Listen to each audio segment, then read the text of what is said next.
Praise the Lord. ദൈവത്തിൻ്റെ അതിപരിശുദ്ധമായ നാമത്തിന് നന്ദി പറഞ്ഞ ഹൃദയത്തോടെ സ്തോത്രം ചെയ്യുന്നു. എൻ്റെ പേര് ജേക്കബ് കുരുവിള എന്നാണ്. ഞാൻ കോട്ടയം ജില്ലയിൽ കൊല്ലാട് എന്ന സ്ഥലത്ത് ജനിച്ച് അവിടെ തന്നെ വളർന്ന് ഇപ്പോഴും അവിടെ തന്നെ ജീവിച്ചുകൊണ്ടിരിക്കുന്നു. ഒരു പാരമ്പര്യമായ ക്രിസ്തീയ കുടുംബത്തിൽ ജനിച്ച് വളർത്തപ്പെട്ട് എങ്കിലും പള്ളിയിലൊക്കെ പോവും, സൺഡേ സ്കൂളൊക്കെ പഠിച്ചെങ്കിലും ദൈവത്തെ, ക്രിസ്തുവിനെ നന്നായി അറിയുവാൻ അന്നത്തെ കാലത്ത് സാധിച്ചിരുന്നില്ല. അങ്ങനെ ജീവിച്ചു വരുന്ന സമയത്ത് എൻ്റെ ജീവിതത്തിൽ അവിചാരിതമെന്ന് എനിക്ക് തോന്നുന്നെങ്കിലും ദൈവം തൻ്റെ സമയമായപ്പോൾ തൻ്റെ സ്നേഹത്താൽ എന്നെ പിടിച്ചു. ഒന്നിനും കൊള്ളതരാത്തവനായി നടന്ന് അങ്ങനെ ജീവിച്ചിരുന്ന എന്നെ യേശുവിൻ്റെ സ്നേഹത്താൽ പിടിക്കപ്പെട്ടവനായി തീരുവാൻ കൊണ്ട് ദൈവം എനിക്ക് കൃപ ചെയ്തു. ദൈവത്തെ അറിഞ്ഞ നാൾ മുതൽ ദൈവത്തിനു വേണ്ടി ദൈവ മുൻപാകെ വിശ്വസ്തയോടെ ജീവിക്കുവാൻ ഞാൻ ആഗ്രഹിച്ചു. എന്നാൽ ഞാൻ പൂർണ്ണമായും വിശുദ്ധനായെന്നോ ഭക്തനാണെന്നോ പറയുവാനോ സമർത്ഥിക്കുവാനോ ആയിട്ടില്ല എന്നുള്ളത് എനിക്കറിയാം. എൻ്റെ ജീവിതത്തിൽ ഞാൻ എന്തെങ്കിലും ആയിട്ടുണ്ടെങ്കിൽ അത് ക്രിസ്തു മാത്രമാണ്. ദൈവം തന്നതല്ലാതെ എൻ്റെ ജീവിതത്തിലൊന്നുമില്ല. എന്നെ തേടി വന്ന ദൈവം, എന്നെ സ്നേഹിച്ച് സ്വർഗോന്നതികളെ വെടിഞ്ഞ് ഭൂമിയിലേക്ക് ഇറങ്ങി വന്ന ദൈവം, ആ ദൈവം സ്നേഹമാകുന്നുവെന്നും ആ ദൈവത്തെ നാം സ്നേഹിക്കണമെന്നും ആ ദൈവം നമ്മളെ സ്നേഹിക്കുന്നുവെന്നും എൻ്റെ ജീവിതത്തിൽ മനസ്സിലാക്കുവാൻ സാധിച്ചു. ആ കാലം മുതൽ ദൈവമായ കർത്താവ് എന്നെയും സ്നേഹിച്ചു. എൻ്റെ ജീവിതത്തിലെ കടന്നു വന്നതായ എല്ലാ ബുദ്ധിമുട്ടുകളുടെയും പ്രയാസങ്ങളുടെയും ആപത്തുകളുടെയും നടുവിൽ ഞാൻ ദൈവത്തെ വിളിച്ചപേക്ഷിച്ചു. ദൈവം എനിക്ക് ഉത്തരമരുളി.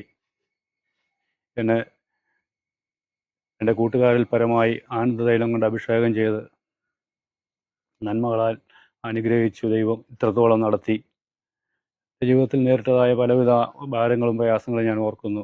സഹായിപ്പാൻ ആരുമില്ലാതെ, ഒരു മനുഷ്യനെ കൊണ്ട് സഹായിക്കാൻ കഴിയാത്തതായ അവസ്ഥകളിൽ രോഗങ്ങളാലും അപകടങ്ങളാലും സാമ്പത്തിക ഞെരുക്കങ്ങളാലും ഒക്കെ ഞാൻ പലവിധമായ കഷ്ടങ്ങളിലും പ്രയാസങ്ങളിലൂടെ കടന്നുപോയി. എന്നാൽ അവിടെയൊക്കെയും കൈവിടാത്തതായ ഒരു ദൈവം എന്നോട് കൂടെയിരുന്നു. എൻ്റെ കഷ്ടങ്ങളിലും നഷ്ടങ്ങളിലും ഭാരങ്ങളിലും ദൈവത്തിൻ്റെ ആശ്വാസവും വിടുതലും എനിക്ക് അനുഭവിച്ചറിയുവാൻ സാധിച്ചു. ഇതുവരെയും ദൈവത്തിൻ്റെ മുൻപാകെ എനിക്ക് ജീവിപ്പാൻ ഭൂമിയിൽ എന്നെ ആയുസ്സോടെ ആരോഗ്യത്തോടെ ശേഷിപ്പിച്ച ദൈവത്തിന് നന്ദി നിറഞ്ഞ ഹൃദയത്തോടെ സ്തോത്രം ചെയ്യുന്നു.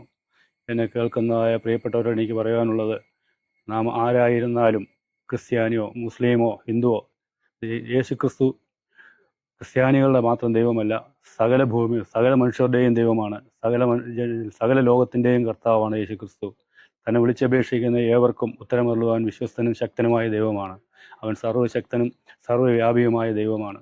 തന്നെ ആത്മാർത്ഥമായി അന്വേഷിക്കുന്ന ഏവർക്കും ഉത്തരമരുളുവാൻ എൻ്റെ സാന്നിധ്യം കൊണ്ടും ശബ്ദം കൊണ്ടും നമുക്ക് ഉത്തരമരുളുവാൻ ശക്തനായ ഒരു ദൈവമാണ് യേശുക്രിസ്തു. നിങ്ങളുടെ ജീവിതത്തിലെ ഏത് ഭാരമേറിയ പ്രയാസങ്ങളിലും, രോഗസൗഖ്യത്തിനായാലും ഭാരമേറിയ പ്രയാസങ്ങൾക്കായാലും പാപമോചനത്തിനായാലും യേശുക്രിസ്തുവിനെ വിളിച്ചപേക്ഷിച്ചാൽ അവൻ തൻ്റെ ശബ്ദം കൊണ്ടും സാന്നിധ്യം കൊണ്ടും നമുക്ക് ഉത്തരമരുളുകയും നമ്മെ സഹായിക്കുകയും വിടുവിക്കുകയും ചെയ്യാൻ വിശ്വസ്തനും ശക്തനുമായ ദൈവമായുള്ളവരെ. എനിക്ക് ഏകദേശം 16 വയസ്സുള്ള സമയത്താണ് എനിക്ക് യേശുക്രിസ്തുവിനെ ആദ്യമായി എൻ്റെ രക്ഷിതാവും കർത്താവുമാണെന്ന് അറിയുവാനും കേൾക്കുവാനും സാധിച്ചത്.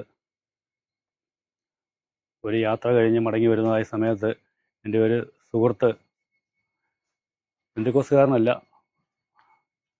ഞാൻ പള്ളിയിൽ പോകുന്ന കാലമാണ്, ഈ സുഹൃത്തും പള്ളിയിൽ തന്നെ നിൽക്കുന്ന കാലമാണ്. ആ സുഹൃത്ത് വഴിയെ നടന്നു വന്ന എന്നോട് ഒരു പ്രാർത്ഥനയ്ക്ക് എന്നെ വിളിച്ചുകൊണ്ട് പോവുകയും അവിടെ വെച്ച് യേശുക്രിസ്തു രക്ഷിതാവാണെന്നും യേശുക്രിസ്തു പാപങ്ങൾ മോചിക്കുന്നവനാണെന്നും നമ്മെ രക്ഷിക്കുന്ന കർത്താവാണെന്നും നമ്മെ സ്നേഹിക്കുന്ന കർത്താവാണെന്നും അന്ന് എൻ്റെ 16-ാമത്തെ വയസ്സിൽ എനിക്ക് അറിയുവാൻ സാധിച്ചു.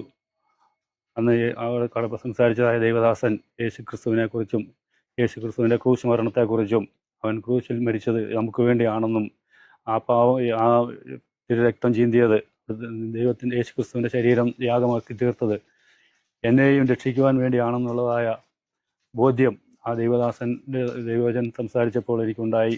അങ്ങനെ അന്ന് ഞാൻ എൻ്റെ യേശുക്രിസ്തുവിനെ എൻ്റെ സ്വന്തം രക്ഷിതാവും കർത്താവുമായി സ്വീകരിക്കാൻ തക്കൊണ്ട് ദൈവമായ കർത്താവിൻ്റെ ജീവിതത്തിൽ അവസരം തന്നു. എൻ്റെ ജീവിതത്തിൽ അത് അവിചാരിതമെങ്കിലും ദൈവത്തിൻ്റെ സമയമായപ്പോൾ ദൈവം എന്നെ തേടി വന്നു. ആ സ്നേഹത്തിലേക്ക് എന്നെ ചേർത്ത് ബന്ധിപ്പിക്കുവാൻ, കുരിശിനോട് ചേർത്ത് ബന്ധിപ്പിക്കുവാൻ തക്കവണ്ണം ദൈവമായ കർത്താവ് എൻ്റെ ജീവിതത്തിൽ അവസരം തന്നു. അങ്ങനെയാണ് ഞാൻ യേശു ക്രിസ്തുവിനെ രക്ഷിതാവും കർത്താവുമായി സ്വീകരിച്ചത്.